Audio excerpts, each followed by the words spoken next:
আমি একটা দেখেছিলাম, একটা আমাদের এটা ওই টালিগঞ্জের দিকেই একটা ম্যাপ দিয়েছিল বিশ্ব হিন্দু পরিষদ থেকে, ভারতের ম্যাপ, মানে বৃহৎ অখণ্ড ভারতের ম্যাপ।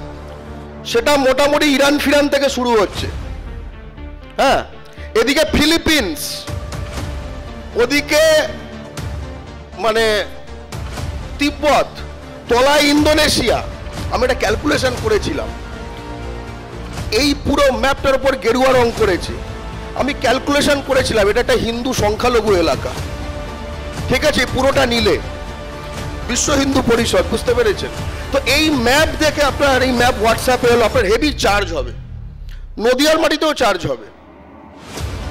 নদিয়ার 160 একর জমি এই বাংলাদেশকে দিয়ে দিয়েছে বিএসএফ। হ্যাঁ, বিএসএফ। কবে? সেপ্টেম্বর মাসে। এই জামাতে ইসলামী সমর্থিত ইউনূস সরকার যখন ক্ষমতা পেয়ে গেছে, তারপর শেখ হাসিনা হটে যাওয়ার পর পেট্রাপোল সীমান্তে শুভেন্দু অধিকারী গেছেন। শুভেন্দু অধিকারী গেছেন ভারত বাংলাদেশ ট্রেড আটকাতে।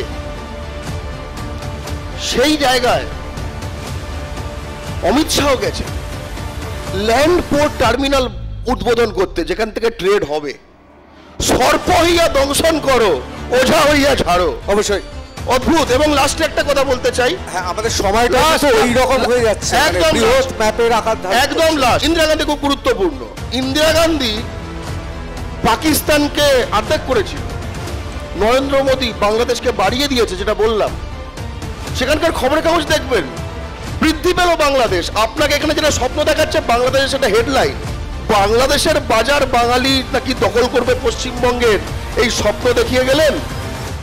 বাংলা পক্ষ তো বলছে আগে আমরা বড় বাজারটা দখল করি, সেটাই তো বাঙালির হাতে নেই।